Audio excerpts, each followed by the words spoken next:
Google ମାରିଦେବେ ଦେଖିବେ ଗାଈ ମାନେ ଭାରତ ଗାଈକୁ ବିକ୍ରି କରିବାରେ ଇସଲାମ କଣ୍ଟ୍ରି କୁ କେତେ ନମ୍ବର ଅଛି।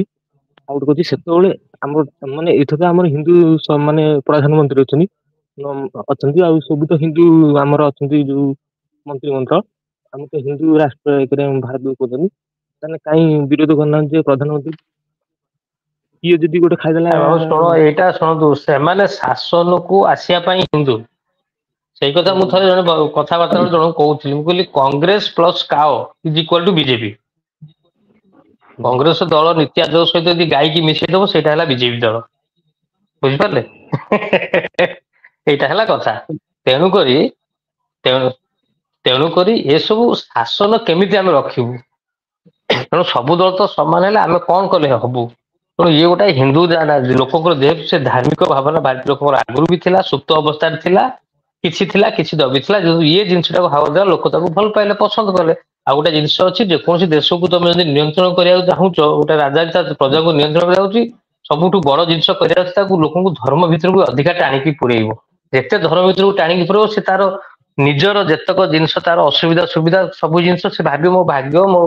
ନିୟତିରେ ଲେଖା ହେଇଥିଲା ଭଗବାନଙ୍କର ଇଚ୍ଛା ଏଇଆ ଥିଲା କିଛି ଲୋକ କହନ୍ତିନି କି ସେ ତ ଭଗବାନଙ୍କ ଇଚ୍ଛା ଅକାଳ ମୃତ୍ୟୁ ହେଲା ସେ ତ ଭଗବାନଙ୍କ ଇଚ୍ଛା ତା ଆୟୁଷ ଏତିକି ଲେଖାଥିଲା କାହିଁ ସେ କଥା କହନ୍ତି। ଏଇଟା କହିବା ମାନେ ହେଲା ସବୁ ଜିନିଷଟା ବିଧିର ବିଧାନ ହେଇକି ଅଛି ସେଥିରେ କିଛି କାହାର ଅନ୍ୟ କାହାର ଦୋଷ ନାହିଁ। ବୁଝିପାରିଲ କଥା ଆଜି ଯୋଉ ଇଏ ଜିନିଷଟା ହେଲା ଘଟଣା ଘଟିଲା ଏଠି ଯୋଉ ବାଡିଆ ବାଡି ହେଲେ ମାଡ଼ ଗୋଡ଼ି ଚାଲିଲା ସେଥିରେ ଯିଏ ଇଏ ଥିବେ ଏମାନେ ତ ରାସ୍ତାର ଲୋକ ଗୁରା ଏମାନେ ଏସବୁ ସରକାର ଭୁଲ କି ପୋଲିସ ପ୍ରଶାସନ ଭୁଲ ଆମକୁ ସୁରକ୍ଷା ଦେଲାନି କି କଣ କଲାନି କି ଆକ୍ସନ ନେଲାନି ତା କହୁଛନ୍ତି। ଜଷ୍ଟ ଦେଖନ୍ତୁ ରିଭର୍ସ ସାର୍ ହେଇଥାନ୍ତା ସେ ଯୋଉ ଧାର୍ମିକ ଲୋକ କହିଥାନ୍ତେ ନାଇଁ ଏଗୁରା ଆମ ଭାଗ୍ୟରେ ଥିଲା ନିୟତିରେ ଅଛି ଭଗବାନଙ୍କ ଇଚ୍ଛା ଏଇଆ ଥିଲା କହିବେ ସିଏ ବି ଯାଇଥାନ୍ତେ ଥାନାକୁ। ତ ସେମାନେ ପ୍ରକଟ ନାସ୍ତିକ କହିବାକୁ ଗଲେ କୁହନ୍ତୁ। ନା ସାର୍ ସେ କଥା ନୁହେଁ ଏମାନେ ଯଦି ହିନ୍ଦୁ ରାଷ୍ଟ୍ର କହୁଛନ୍ତି ଆଉ ଗୋଟେ କଥା କହୁଛି ସାର୍ ହିନ୍ଦୁ ରାଷ୍ଟ୍ର ହିନ୍ଦୁ ମାନଙ୍କର ପୋଷାକ ସେ ପିନ୍ଧୁଛନ୍ତି ନା କଣ ଦେଖନ୍ତୁନି। ହିନ୍ଦୁ ଖାଲି କହିଲେ ହବନି ହିନ୍ଦୁ ର ପୁଣି ହିନ୍ଦୁତ୍ୱ ବି ବାହାର କରିବାର ଅଛି। ପୁଣି ମାନେ ଅନ୍ୟାୟ ବିରୁଦ୍ଧ ଆଉ ଆଉ ଯୋଉ ଏମାନେ ଯୋଉ କହୁଛନ୍ତି ହିନ୍ଦୁ ରକ୍ଷକ ଗୋ ରକ୍ଷକ ନିଜ ଅଞ୍ଚଳରେ ଯେତେ ମା ଭଉଣୀ କିଏ ରେପ କରିଦଉଛି କିଏ ନେଇଯାଉଛି ସେତେବେଳେ ତ କାହିଁ ବାହାରୁନାହାନ୍ତି ହିନ୍ଦୁ ରକ୍ଷକ। ସେତେବେଳେ ତ ମାନେ ଭାରି ଆତଙ୍କ ନା ଆମେ ହିନ୍ଦୁ ସେଇଟା କଣ ଏପର୍ଯ୍ୟନ୍ତ ଆପଣଙ୍କୁ ଅଲୋଡା ଅଛି ଏମାନେ ସେଇଟା ପାଇଁ ନୁହଁ ଏମାନେ ପଲିଟିକାଲ ସବୁ ଜିନିଷ ରାଜନୈତିକ ମୂଳକ ଜିନିଷ ସବୁ କରନ୍ତି ରାଜନୀତି କୌଣସି ଉଦ୍ଦେଶ୍ୟ ପ୍ରକାର ରାଜନୀତି ଡେଭଲପମେଣ୍ଟ ଜିନିଷ ଜାଣନ୍ତିନି ସବୁ ଜିନିଷ ରାଜନୈତିକ ଉଦ୍ଦେଶ୍ୟ ପ୍ରଣୋଦିତ ଯୋଉ କହନ୍ତି ସେଇ ଜିନିଷଟା ସେଇଆ ରାଜନୀତି ଗୋଟେ ଇଏ ଗୋଟେ ଏପଟେ ଇସଲାମ ବିରୁଦ୍ଧରେ କହିବେ ମୁସଲିମ ଲୋକଙ୍କ ବିରୁଦ୍ଧରେ ଇଣ୍ଡିଆନ ମୁସଲିମ ସେପଟେ ଆରବ ୱାର୍ଲଡ ଗଲେ ସେଠି ତାଙ୍କ ପାଖରେ ଯାଇକି ସରେଣ୍ଡର ହେଲା କାମ କରିବେ କାହିଁ କରିବେ। ସେଠି ଅଛି ବିଜନେସ ସବୁ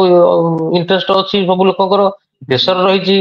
ଅଏଲ ସେଇଠୁ ଆସୁଛି କ୍ରୁଡ ଅଏଲ ଆସୁଛି ତାଙ୍କ ସହିତ ଯଦି ଦୁସମନୀ କରିବ ତମେ ହଇରାଣ ହବ। ଏଭଳିଆ ଜିନିଷ ସେମାନେ ବି ତାଙ୍କ ବିଜନେସ ଇଣ୍ଟରେଷ୍ଟ ଦେଖୁଛନ୍ତି। ସମସ୍ତ ବିଜନେସ ଇଣ୍ଟରେଷ୍ଟ ଦେଖି ଚୁପ ହେଇ ରହୁଛନ୍ତି କଥାଟା ହେଲା ଏଇଟା। ଆଉ ସେରା ଦେଖନ୍ତୁ ଆଉ ଆମ ହିନ୍ଦୁ ଧର୍ମରେ ଆଉ ଗୋଟେ ଖରାପ ଗୁଣ ହଉଛି କଣ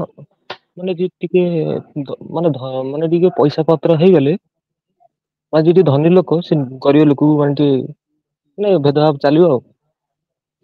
ମାନେ ସବୁଠାରୁ ମାନେ ନା ଖରାପ ଧର୍ମ ତ ଗରିବ ଧନୀ ଟା ଅଲଗା ଜିନିଷ ଗରିବ ଧନୀ କ୍ଲାସ ଡିସ୍କ୍ରିମିନେସନ ଟା ଅଲଗା ଜିନିଷ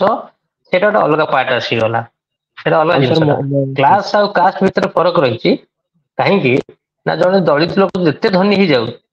ତା କାଷ୍ଟ ସେମ ରହିବ ସେ କାଷ୍ଟ ଡିସ୍କ୍ରିମିନେସନ ଫେସ କରୁଛି କରିବ ମଧ୍ୟ ଆଇଏଏସ୍ ଅଫିସର ଫେସ କରୁଛି ଗୋଟେ ଦଳିତ ମନ୍ତ୍ରୀ ହେଲେ ବି ସେଇ ଫେସ କରୁଛି ପ୍ରାଇଭେଟଲି କଥା ହେଲେ ଆପଣ ସେ ସବୁ ଜାଣିପାରିବେ ସେ କୋଉ ଭଳିଆ ଫେସ କରୁଛି କଣ କରୁଛି ଜଣା ପଡିବ ହାୟର ଲେବୁଲରେ କେମିତି କାଷ୍ଟିଜମ ଚାଲେ ଲୋ ଲେବୁଲରେ କେମିତି କାଷ୍ଟିଜମ ଯୋଉ କହନ୍ତିନି ସହରରେ କିଛି ନାହିଁ ସହରରେ ବହୁତ ଭର୍ତ୍ତି ହେଇଛି ସହରରେ ଘର ଭଡା ଦେବେନି ତମକୁ ଡାକିଲେ ବାହାରେ ବସେଇବେ ଅଲଗା ପ୍ରକାର କଥାବାର୍ତ୍ତା କରିବେ ତମ ଘରକୁ ଆଇଲେ ଖାଇବେନି ଏସବୁ ଏଗୁରା ହଉଛି କହିବାକୁ ପେଟ ଖରାପ ହେଇଛି ମୋର ଗ୍ୟାସ୍ ହେଇଯାଇଛି ଏସବୁ ଜିନିଷ ଷ୍ଟାଇଲ ବାହାରିବ ସମସ୍ତଙ୍କ ଲୋକ କିଛି ଲୋକଙ୍କ ବାହାରିବ କିଛି ଲୋକ ବହୁତ ଭଦ୍ର ଅଛନ୍ତି ଭଲ ବି ଅଛନ୍ତି ଏମିତି ନୁହେଁ ଯେ ମୁଁ ଯୋଉଟା କହୁଛି ସମସ୍ତଙ୍କ ପାଇଁ ଆପ୍ଲିକେବୁଲ ନଥିଙ୍ଗ ଲାଇକ ଦିସ୍ ସେଟା ଭଲ ଲୋକ ବି ଅଛନ୍ତି ଭଲ ଲୋକ 30% ଅଛନ୍ତି 70% ତାଙ୍କ ଖରାପ ଅଛନ୍ତି ଆଉ ଇଏ ଭଲ ଲୋକଙ୍କର ପ୍ରୋବ୍ଲେମ କଣ କି ସେମାନେ ଯୋଉମାନେ ଏଇ ସବୁ ଜିନିଷ ଅମାନୁଷିକ କାମ ଇନଇକ୍ୱାଲିଟି ଜିନିଷ ଇଣ୍ଡଷ୍ଟ୍ରି ଜିନିଷ ପ୍ରାକ୍ଟିସ କରନ୍ତି ତାକୁ ଅପୋଜ କରନ୍ତିନି ସାଇଲେଣ୍ଟ ହେଇଯାନ୍ତି ସେଇଟା ହେଲା ସବୁଠୁ ବଡ ଭଲ ଲୋକଙ୍କର ପ୍ରୋବ୍ଲେମ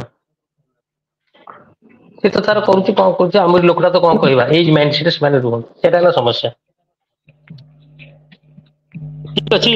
ଶିବୁ ଆପଣଙ୍କ ସହିତ ଆମ ସହିତ ଯୋଡିଛନ୍ତି କେ ବି ଆମ୍ବେଦକର ରାଇଟ କେ ବି ଆମ୍ବେଦକର ରାଇଟ ଆପଣ ଅନମ୍ୟୁଟ କରନ୍ତୁ